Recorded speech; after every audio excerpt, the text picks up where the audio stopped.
Yannick Sinner tiene un problema. Y esto se ha hecho mucho más evidente en esta última gira, tanto en Cincinnati como en el US Open. Y aquí os vamos a descubrir cuál es. Es un problema que ya viene arrastrando también desde hace un poquito de tiempo, solo que, bueno, digamos, está un poco enmascarado, un poco escondido por lo bueno que es y las diferentes cosas que hace una pista que al final hace tantas cosas bien que lo poquito que puede hacer mal pues queda un poquito, como digo, escondido. Pero en esta última gira, donde las cosas no le han ido del todo bien y ha habido una persona como Carlos Alcaraz que ha crecido tanto, pues ha hecho claro y evidente que este problema está ahí y lo tiene que solucionar urgentemente, amigo Magic. Hombre, es difícil decir que Yannick Sinner tiene un problema siendo el número uno, ahora número dos del mundo, pero la realidad es que en los niveles más altos de este deporte, el mayor mínimo vericueto te puede sacar de la partida. Y en este caso, Yannick Sinner presenta un pequeño desajuste en un área de su tenis que no se hace presente contra el 99% del circuito, pero sí que se hace presente contra Carlos Alcaraz. Y da la sensación de que dentro de las cosas que tiene que trabajar Yannick Sinner para ser mejor, esta es prioritaria. Y esta, de hecho, cuando ha estado en niveles más aceptables, ha estado en niveles buenos porcentajes, ahora veremos el qué, le ha acabado llevando al título. No ha sido un elemento diferenciador en su contra. Ahora lo repasaremos. Pero sí, José, Yannick Sinner tiene un golpe que puede y debe mejorar porque contra Carlos Alcaraz convierte su tenis en una... o mejor dicho, su tenis tiene más debilidades merced a esto. Claro, claro. Cuando al final tienes un problema contra tu mayor rival, es obvio que tienes que trabajar en algo. Bueno, el problema exactamente que tiene Yannick Sinner lo tiene con su primer saque. Esto es un problema que lo viene arrastrando hace tiempo, que sí que se ha comentado en alguna ocasión, pero como digo, como su tenis fluye tanto y en el resto es tan bueno, digamos que no urgía, no saltaba la alarma. Pero en este último tramo sí que hay que ya empezar a saltar la alarma porque esto se ha hecho bastante más grande. Os voy a mostrar los datos estadísticos de ATP en lo que es referente al servicio. Y Yannick Sinner ya estáis viendo que es el número 2 del circuito con mejores números al saque, que engloba diferentes parámetros, que es porcentaje de primero, puntos con el primero, puntos con el segundo y juegos ganados con el saque.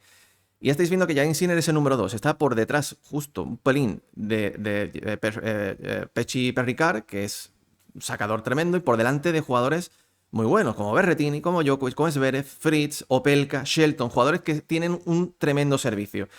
¿Por qué está Yannick Sinner en el número 2? Porque por este número. Yannick Sinner gana el 92% de los juegos con su saque. Del 100%, un 92%. No hay nadie que se acerque a este número. O sea, ni siquiera nadie del top 10 tiene un 90%, para que os hagáis una idea de lo difícil que es romperle el saque. Pero hay algo en concreto que llama la atención, que es este 60%. No hay, si os fijáis, nadie del top 10, absolutamente nadie, que tenga números tan bajos. Es el peor del top 10 con con el porcentaje de primeros saques. Entonces, aquí es donde está el problema de Yannick Sinner. Si nos vamos más atrás, en otros años, 2023, es incluso peor. Estamos hablando de un 59 en el año 2023. Esto es un problema que se hace gordo si ordenamos la lista por porcentaje de primero dentro y vemos que Yannick Sinner hay que irse muy abajo en la tabla y ver que está en el puesto 54 del circuito. En el puesto 54 de porcentaje de primero dentro. Y claro, Magic, esto es un problema porque al meter menos primero te exige ir contra ciertos rivales que te atacan muy bien los segundos un poquito por detrás. Es verdad que es probablemente el mejor segundo saque del circuito. Ya os estáis viendo que tiene un 59% de puntos con el segundo. Si lo ordenamos por puntos con el segundo, Yannick Sinner es el mejor del circuito. Ya os estáis viendo con un 59, solo Alcaraz está un 57. Pero si no tuviera este segundo, ya sí que habría un verdadero problema. Pero el hecho de este 60 ya llama mucho la atención. A ver, no es casualidad que si ordenamos por puntos ganados con el segundo saque, aparezcan Sinner, Alcaraz y Djokovic 1, 2, 3. Es decir, los tres mejores jugadores del circuito y los tres mejores jugadores de fondo, te diría incluso del circuito. De hecho, de Miñaur, que no es un gran sacador, aparece quinto en esta estadística. ¿Por qué? Porque cuando tú juegas con segundo, pasan dos cosas. Si tienes un gran segundo, tu estadística se va a ir hacia arriba. Caso de Yannick Sinner, cumplimos. Y además, si eres un gran jugador del fondo de la pista, al final el segundo es menos decisivo y se va a jugar mucho desde el fondo. Y ahí Sinner seguramente sea, junto a Carlos Alcaraz, el mejor jugador del fondo de la pista. Check. ¿Quiénes están los dos con mejor porcentaje de puntos ganados que el segundo? Sinner y Alcaraz. Pero hay que irse al primero, José. Porque, como tú bien dices, tú tienes datos tremendos contra casi todo el circuito. eres buenísimo desde el fondo de la pista. Eres capaz de enmascarar que metes muy poquitos primeros porque tienes un segundo magnífico y porque desde el fondo de la pista eres espectacular. Pero ¿qué pasa cuando te enfrentas a un tipo que te iguala desde el fondo de la pista y que está empezando a sacar mejor que tú? Lo que hemos visto en Cincinnati y lo que hemos visto en el US Open, que Carlos Alcaraz ataca sin piedad sus segundos servicios y que a Jannik Sinner ya no le vale con un 60% de primeros, que es un porcentaje bastante bajo. De hecho, tú te vas a Wimbledon, luego lo veremos cuando saquemos los datos, y cuando Sinner sube ese porcentaje de primeros dentro a guarismos en torno al 65-70%, es decir, la media más lógica de todo el circuito, ahí Sinner es más peligroso, ahí Sinner se lleva el título, porque su tenis se hace aún mejor. Y como decimos, esto es un dato que puede no tener tanta relevancia por lo bueno que es su segundo saque y porque cuando se enfrenta a no grandes restadores no le hace falta meter tanto primero, porque al final luego tiene buenos datos con el primero, cuando el primero entra tiene buenos datos con él, pero necesita trabajar en la consistencia, necesita quizás darse cuenta de que hay que bajar velocidad o añadir más variantes, luego lo hablaremos, para que ese primero porcentaje de primero se haga más alto, ir con más oxígeno en su tenis y, por supuesto, cuando enfrenta a Carlos Alcaraz, no sentir el aliento en el cogote constantemente de Carlitos, como pasó en esta final del US Open. Ese primer servicio tiene porcentajes muy bajos, juega mucho con segundo Sinner y, como digo, le puede valer contra el 95%, pero contra ese 5% de los elegidos es un área de su tenis que se convierte en una pequeña debilidad. En el análisis que hemos hecho de la final del US Open, hemos contado precisamente por qué empieza a perder Jannik Sinner la final, y es por su bajísimo porcentaje de puntos con el primero. Es obvio que cuando lo sube, como fue en Wimbledon, que subió del 60, ahí la cosa funciona muchísimo mejor. Entonces, este es, como digo, para que os hagáis una idea, metáis en la cabeza, él tiene un 60% de puntos con el primero metidos dentro. De primeros dentro.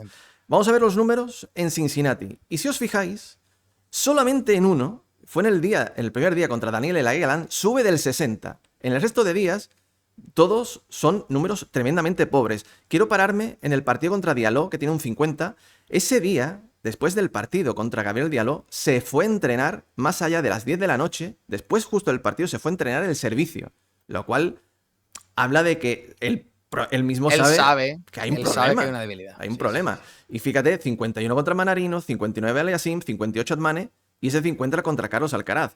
Es un torneo donde ya muestra que la cosa no va bien. Si nos vamos a los puntos ganados con el primero, vemos que cuando le entra el primero, contra todos, tiene un porcentaje tremendamente alto que le sirve bastante, excepto, de nuevo, contra Carlos Alcaraz, Maggi, que es lo que mencionabas tú. Bueno, y a ver, hay que tener en cuenta que Cincinnati es una pista muy rápida, quizás la más rápida del circuito, no se enfrenta a grandes restadores y los porcentajes son altísimos de puntos ganados con el primero. Por eso tiene también enmascarado que meta tampoco primero, porque cuando lo mete contra el resto de rivales es eficaz, y si encima tiene uno de los mejores segundos del circuito, pues apaga y vámonos. Pero fíjate que luego lo veremos en el US Open, que ya el porcentaje de puntos ganados con el primero baja con algunos jugadores. Hay algunos que le empiezan a restar mucho mejor ese primero, y se va a ver en los partidos en los que sufrió verdaderamente cómo ese porcentaje de primeros baja, ¿no? Pero lo que tú dices, con Alcaraz encuentra su gran kriptonita, pasar de un 91, 78, 96 a un 50%, es verdad que la final la juega medianamente lesionado, pero es que vamos a ver ahora en los números del US Open que esta historia no se reduce solamente a Cincinnati, que en el US Open también, con un Sinner en mejor estado de salud, le cuesta bastante arrancar un alto porcentaje de puntos ganados con el primero contra nombres como Carlos Alcaraz, y ahora veremos también contra Aliassime, porque esos porcentajes también llaman la atención. Vamos al US Open y Fíjate. Si miramos los partidos donde quizás más sufrió, fíjate, Popyrin, que también le presionó muchísimo el segundo. Al final, esto lo que te deja a las claras es que Sinner, la gente ya le empieza a ver que tiene un problema por ahí, y hay jugadores que le atacan muy bien los segundos. Popyrin lo atacó muy bien, Shapovalov lo atacó muy bien, Aliassime, Alcaraz, son jugadores que te meten mucha presión con el primero, al final también te hace bajar un poco el porcentaje. Volvemos a lo mismo, solamente en uno de los 7 partidos sube de su media anual, que es el 60. En el resto todos están por abajo, con números muy pobres contra Popyrin y sobre todo contra Carlos Alcaraz, que te provoca, pues fíjate, aquí lo tenemos. No hay un tenista que le gane tantos puntos al resto como es Carlos, por la presión que te mete. Al final se muestra a las claras que si no soluciona este problema urgentemente, aquí va a haber cada vez más jugadores que le sepan, digamos, desnudar o hacer más problemillas por el punto débil que parece tener Jannik Sinner con su juego. Fíjate, los dos últimos partidos donde Sinner sufre un poquito más con el saque, contra Aliassime no pasa del 53,2% de primeros dentro, y es que tampoco es que con el primero, él suele acercarse en los primeros a guarismos entre el 80 y el 85% de puntos ganados con el primero. Contra Aliassime baja hasta un 76%, son 4 o 5% que parece que no, pero se nota. Aliassime le arranca un set, y eso se notó contra Alcaraz, fíjate, ¿no? tú no puedes permitirte ganar a Carlos Alcaraz con un 48,2% de primeros dentro y un 68,5% de puntos ganados con el primero. Nadie anticipa mejor los saques que Alcaraz y nadie castiga mejor la falta de variedad con tu primer servicio que Carlos Alcaraz. Pero quiero detenerme, José, antes de que quites esta pantalla. Vemos en el US Open solamente en un partido supera el 60% de primeros dentro.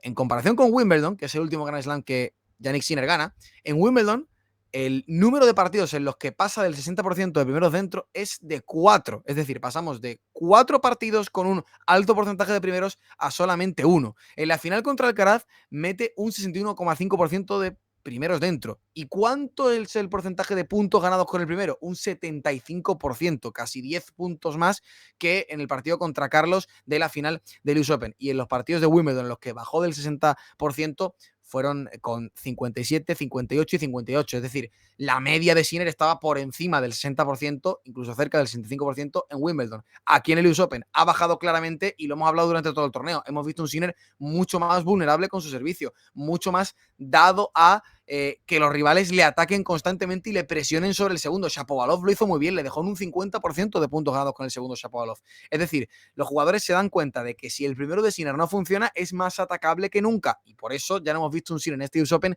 tan dominador, dejando sets contra Shapovalov, contra Yassim y por supuesto en el último lugar contra Carlos Alcaraz. Evidentemente, como digo, esto es lo que al final cada vez más los tenistas lo ven, ¿no?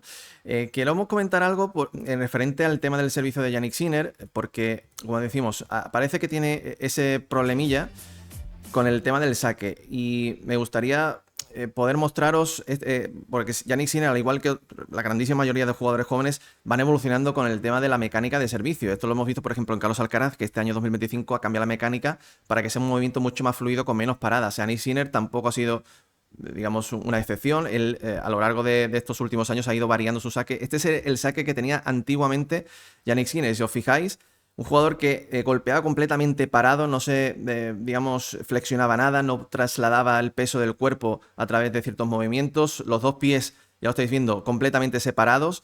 Y se empezaba a cargar el golpe únicamente cuando se tiraba la pelota hacia arriba. Aquí es cuando ya empezaba a flexionar las rodillas y cuando cargaba un poco el brazo para golpear. Esto cambia referente a la nueva mecánica de saque que él tiene ahora, que es una mecánica en la que, si os fijáis, ya empieza a trasladar el peso del cuerpo hacia atrás para cargar un poco, tener un poco más de inercia a la hora de golpear. Los dos pies se juntan, aunque no del todo, y ahora hablaremos un poco sobre eso, y empieza a cargar el golpe un pelín, justo cuando se tira la pelota hacia arriba, según, pues, los mejores jugadores que han tenido, digamos, los mejores sacadores de la historia, son jugadores que han tenido una mecánica muy fluida. Yo creo que eso es lo que está en búsqueda Jannik Sinner, una mecánica más fluida, porque es evidente que el problema está aquí, en la mecánica y sobre todo en, bueno, esto es otra de las cosas que estamos comentando también fuera de directo. Jannik Sinner, a la hora de poner los pies, en algunos saques los dos pies están en paralelo y en otros quedan mucho más separados, como aquí, en otros quedan más juntos. Es como que todavía no tiene del todo fijada cuál es la mecánica correcta. No está del todo fluida, no está del todo aprendida dentro de sí mismo. Y eso yo creo que le hace al final bajar ese porcentaje de primeros. Y esto es algo que él mismo va a tener que trabajar. Otra de las cosas que puede ayudar a aumentar ese porcentaje de primero cuando tú estás fallando tanto puede ser probar otro tipo de cosas. Él tiene el mejor segundo saque del circuito y ese segundo saque le pega con muchísimo efecto, con muchísimo kick. Quizás el perder un poquito de velocidad para ganar en un mayor efecto y aumentar así el porcentaje de primeros te puede también ayudar al hecho de poder ir más tranquilo en ciertos partidos, ¿no? Dos cosas. Yo creo que, en primer lugar, Sinner ha toqueteado la mecánica de servicio en los últimos 2-3 años. Hace 2 años tenía la mecánica que mostrabas al principio, una mecánica con los pies completamente separados, completamente erguido, en el que, bueno, no hay ningún movimiento de arrastre ni de inercia hacia adelante. Es una mecánica que, evidentemente, pues puede aportarte más potencia, pero te quita control. El saque de Sinner era un saque mucho más endeble, y cuando pasa esta nueva dinámica arrastrando el pie derecho hacia adelante con una mayor fluidez, el saque de Sinner mejora. ¿Qué pasa? Que parece que todavía no lo tiene del todo atado, porque como tú comentabas, hay ocasiones en las que el movimiento de los pies difiere de un servicio a otro, de un vídeo que vemos a otro. Todavía podría alcanzar a cargar el brazo derecho mucho antes, cuando la pelota está empezando a llegar arriba, tener el brazo un poquito más arriba para que la dinámica sea mucho mejor, mucho más fluida, como decimos. Eso lo primero, en cuanto a la técnica. Lo segundo, en cuanto a cómo subir el porcentaje de primeros, yo creo que hay dos elementos clave. Uno, bajar velocidad para ganar consistencia. Esto es algo que hizo Alex de Miñaur y le ayudó. Cada vez tiene un mejor porcentaje de primeros dentro y le ha hecho el saque mucho más competitivo. Segundo, añadir más variantes, añadir más efectos. Ese saque con kick tan bueno que tiene el segundo, probar a hacer alguna que otra vez algún segundo primero con kick, que a lo mejor no te gana el punto por sí mismo, pero hace que el resto del rival sea un poquito menos profundo, un poquito más cómodo para tú pegar con la segunda o tercera bola, que eso Sinner lo tiene perfecto. Y sobre todo añadir más efectos, añadir el slider hacia afuera con el efecto cortado. Cada vez lo tiene mejor Sinner, pero lo puede perfectamente mejorar. Añadir un saque más de seguridad, pero al cuerpo. Mejorar en direcciones, en profundidad. Buscar la precisión y no tanto la velocidad y el centrarte en ganar el punto con el servicio, con el saque +1. Si Sinner mete más primeros dentro, se hace más consistente con ese golpe, seguramente sentirá que sufre mucho menos, no tendrá que echar tanta mano de su segundo saque, que es muy bueno, que es el mejor, pero ya estamos viendo que contra los mejores del mundo quizás no le da todavía para ser por sí mismo un elemento competitivo. Contra Carlos desde luego que no le da, así que le toca buscar soluciones, buscar alternativas y todo empieza por el primer servicio, porque ya hemos visto que en el último partido del US Open, cuando el primer servicio de Sinner no funciona, Carlos le gana una ventaja competitiva tremenda. En Wimbledon pasó al contrario y se vio quién ganó. Sinner necesita ese primero, necesita subir el porcentaje porque empieza a ser un problema más que recurrente. Fíjate que incluso los mejores del mundo tienen cositas a mejorar, para que veáis que no todo es perfecto. Y él mismo dijo que al final de la temporada pasada estuvo tocando un poquito la mecánica de saque, porque está en continua búsqueda de mejorar eso. Es quizás el único talón de Aquiles que tiene Jannik Sinner en su juego, entre otras poquitas cosas que tendrá que retocar, pero veremos cómo lo mejoran, o quizás en este final de tramo de 2025 que nos queda ya, o de cara a 2026. Pero es algo que, como decimos, para poder ganar a tu mayor rival, que te lo está leyendo tan bien y te está haciendo tanto daño por ahí, pues es algo que tiene que mejorar urgentemente. Así que, amigos, aquí os mostramos este problemilla que tiene Jannik Sinner con su saque y veremos si lo podrá ir cambiando durante los próximos meses. Déjanos aquí abajo un comentario. Nos vemos. Hasta pronto. Chao, chao.